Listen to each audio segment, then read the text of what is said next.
Democratic frontrunner woke up this morning to some troubling headlines today. This is incredible. According to a new WBUR poll, Clinton is neck and neck with Trump in a Granite State general election matchup. She's up 44-42 in the general election swing state. That's a much closer race than a hypothetical matchup between Trump and Bernie Sanders. In that head-to-head, Sanders leads by double digits, 54% to 38%. What explains this? Well, there are three big things that we found fascinating. Number one, a high percentage of men still don't really like Clinton. In these matchups, Trump beats Clinton among men while essentially tying with Sanders with the fellas. Number two, and we found this one really surprising, Trump beats both Clinton and Sanders among young New Hampshire voters ages 18 to 29. Finally, independents favored Bernie Sanders over Donald Trump in a hypothetical November matchup, but these voters don't seem to shift to Clinton if she's the Democratic nominee. Take a look at these numbers. Sanders beats Trump among independents by nearly 20 points, but Clinton loses 48% to 34%.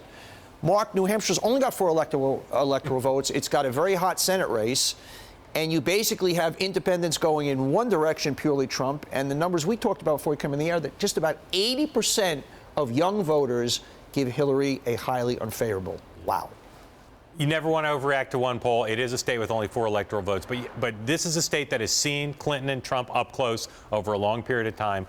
The fact that she's doing so poorly with young people, the fact that Trump is tied with her there now, doesn't mean she won't win New Hampshire, but I can't imagine a worse thing. And there are plenty of New Hampshire for her, and symbolically, and there are plenty of New Hampshire Democrats who are worried now about Trump's appeal to independents in particular in that state. Here's the scary thing right now for Hillary, because obviously things are just feeling shaky right now, but it's only May. It's very hard to move her. We talked about this last time I was on. She's baked in. Her big issue is she's untrustworthy and not very likable. You're not going to move that. Whereas Trump, his big issue is temperament. You can move that. And so the scary part is the numbers are not lining up strong with her in this sometimes swing state.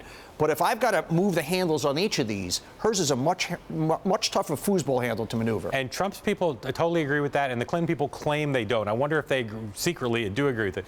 I mean, 80% of young people have an unfavorable view of her. That is just, even if the poll's 20 points off, as a snapshot of where she is, I mean, that is mind-boggling. If you think about the popularity of the previous Democratic nominee, Barack Obama, with young people, you know, she's going to have to ask herself some fundamental questions. She's had to do it vis-a-vis Sanders the whole way along. But to be losing to Donald Trump amongst young people in New Hampshire, again, I can't imagine a single poll result that I would find more cautionary if I were them. The only one is the independents. The fact that the independents, they switch from Sanders and they go right over to Trump, which is stunning. Whereas the only thing that those two guys have in common is that they are not the status quo, and they are angry, and they are getting their constituents riled up. But, you know, policy-wise, they don't line up anywhere. So it's incredible.